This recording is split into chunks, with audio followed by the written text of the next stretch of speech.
La population mondiale augmente, et avec elle, les besoins en éclairage, chauffage, mais aussi en smartphones, ordinateurs et véhicules électriques. Parallèlement, les énergies renouvelables se développent. Bref, le secteur de l'énergie est en pleine mutation, et ceci impacte le marché des métaux.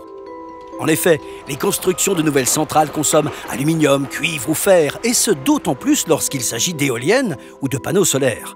Les batteries de nos appareils électriques sont faites de lithium ou de cobalt. L'électronique, l'éclairage basse consommation ou les voitures du futur ont tous besoin de terres rares comme le néodyme ou le dysprosium. Le nucléaire, enfin, a besoin d'uranium, qui est effectivement un métal.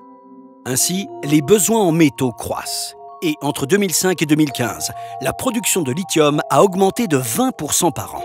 On estime aussi qu'en 2030, les besoins en fer seront 3,5 fois plus importants qu'en l'an 2000.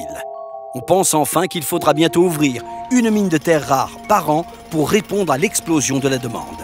Et dans la plupart des cas, les réserves connues ne suffiront pas à couvrir ces énormes besoins. La question est donc stratégique. Et ceci crée déjà des tensions.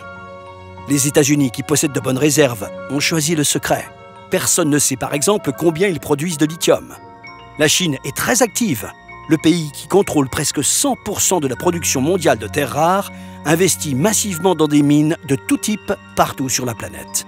Quant à l'Europe, elle paraît mal partie.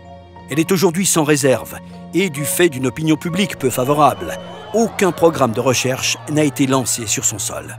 Mais le salut pourrait provenir des océans, dont les fonds regorgeraient de cobalt, de cuivre ou de terres rares. Et l'Europe, avec la France qui possède le deuxième domaine maritime mondial, serait bien placée pour en profiter.